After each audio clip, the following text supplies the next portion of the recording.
So this is my 1975 Datsun 280Z.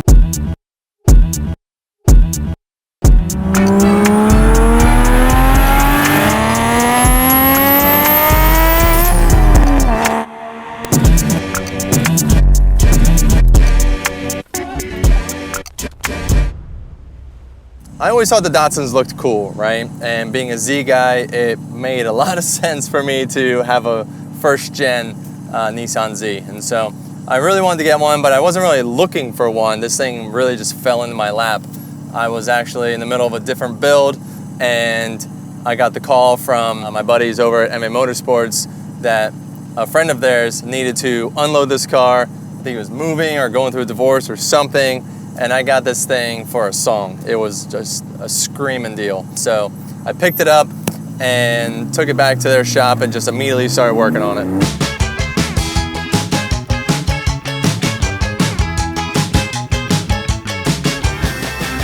It's going through a couple different versions. First just some coilovers and a couple small mods. Then I went and did a full paint job on it, changed the front end. And then I got another set of wheels for it, did the flares, wide body, and it was around 2015, 2016, it underwent a full rebuild inside and out to become gold leader, as you see it here, when it debuted at the 2016 SEMA show and won Best in Show.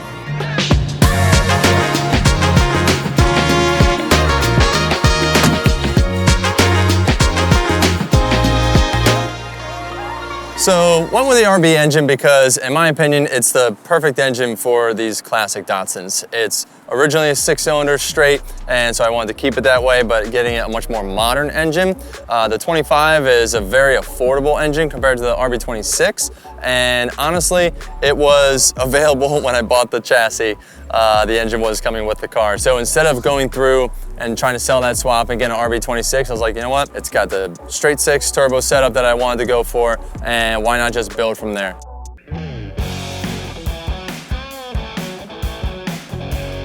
Taking off this old, crusty, log-style exhaust manifold, which as you can see is not equal length, it's not a good flow, and it causes like a lot of heat buildup in different regions of the manifold. But it's cast iron, so it'll stay together. However, what we're replacing it with is this beautiful equal length Doc Race manifold tubular 6-into-1, which gives an incredible amount of flow for a lot more mid-range torque. And then this extra pipe here is for an external wastegate, so we have a much larger valve to control the flow of the exhaust through the turbo to keep boost levels in check. We have a stainless steel manifold from Doc Race. We went with one single size turbo that gives us about 360 to the wheels, more than enough for this tiny little chassis, and of course topped off with a carbon topped K&N intake, a Mishimoto intercooler, and one of the most beautiful pieces of this engine bay is that custom plenum creation carbon billet intake manifold. When I got the chassis, it was fully stripped, there's no interior, it was 100% stock suspension. It was on like kind of crummy old wheels and tires. And it was a lot of different stages. It wasn't just straight to what Gold Leader is now here today. I actually built my first set of coilovers for it myself. I took pieces from like a S2000, pieces from a Subaru, and actually like dismantled a couple different coilover packages, cut my own custom top hats, and welded them into the factory knuckles and made it fit onto the car. And I ran it like that for a year or two before I teamed up with Technotoy Tuning, and we just completely outfitted the car, front to back, top to bottom, with their suspension, their coilovers. We now modified the chassis to take BC Racing coilovers with the Technotoy Tuning knuckles, and then the T3 components run through with the strut tower bar, down to the big brake kits. We got Willwood calipers, and even Technotoy 370Z differential conversion on the rear end of the chassis. So such a beautiful collection of components to update anything that bolts onto the chassis to modern day billet and or steel components. And now the body that you see was actually developed by Carbon Signal all the way over in Dubai. It was a design that we kind of worked on together, and they drew, and this was the very first kit that they built and sent it over to us for that 2016 SEMA show. And it is obviously wide body front and rear, but what I like about it a lot is it does the G-nose conversion on the front. It extends that front end, gets it down more to a point. It was what was developed for the Datsuns that were racing back in the day to have a more aerodynamic front end and not just have that flat nose that you typically see. So they developed two different versions of this kit, one with the G-nose and one without. And so I went with the G-nose just because it has that extra modern look to it. And so from there, the carbon rockers, the carbon lips, the carbon bumpers, all those little bits all tie it together. So it's not just a set of wheel arches and a front bumper. It's an entire conversion, and it all ties together just beautifully. We also work with Carbon Signal on the entire interior. They rewrapped the dash, they built this custom carbon centerpiece for the dash and this console, which is just really modernized the interior, gets rid of all that old plastic that's very brittle. They even redid the door panels, tied together with some more carbon and Alcantara, and then of course a pair of Recaro bucket seats, and same thing went with the leather seats, reclinable. Has that classic look, but still these high bolsters really hold you in when you're, getting a little spirited with it.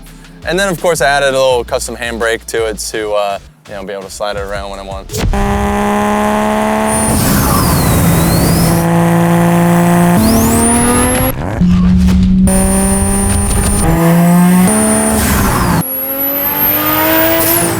It's got a full 3-inch stainless exhaust with a 4-inch resonator on the back, and I put a 4-inch little turn down tip on it, so it kind of gives it that racing look, but it keeps the sound real nice and crisp.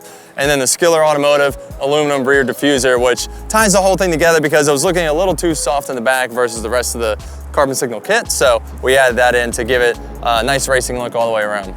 And of course, every car needs the perfect wheel and tire combo. We went with Rotiform MLW 2-piece 17-inch by 9 wide, and we have it wrapped in a 245 GT Radio Champero SX2, and I just think it's perfect. It's got a nice fat shoulder. This thing just swallows up to 17, so looks good.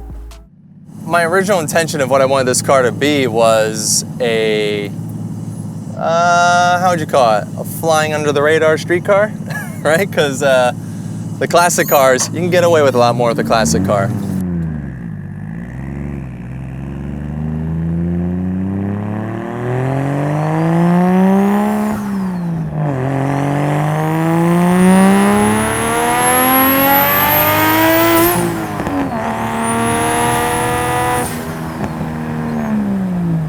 Just the visuals of a classic car cruising around with a loud exhaust. It might be attention grabbing, but you're gonna get a thumbs up from a cop instead of, hey, what are you up to? So you kind of get that benefit of the doubt that you are a man of taste, or a man or woman of taste, if you will.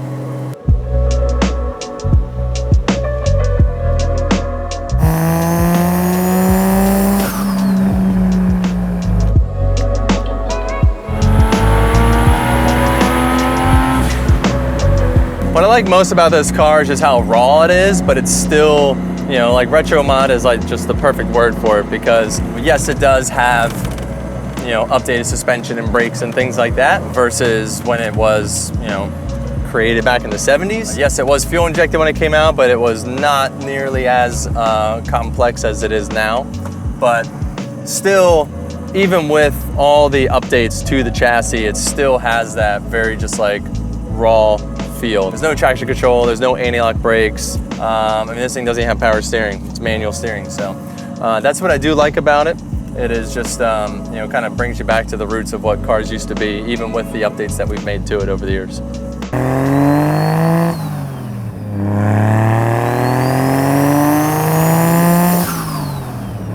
It's funny because as much as I love the comforts of, say, my Titan or our new Z, things like that, this it just makes people smile. It's the one car I have that gets the absolute most attention. And what's cool about it is almost every single time I take it out, I end up in a small conversation with someone about how they used to own a Z or their parents used to own a Z. It really just like takes people back, more so than me, like taking myself back to like the feeling of how cars used to be. I love that it inspires memories in others. Whether I'm at a gas station or like today when we're pulling into the parking lot, the woman was telling me about an old Z that she had. And I feel like this car just brings out memories.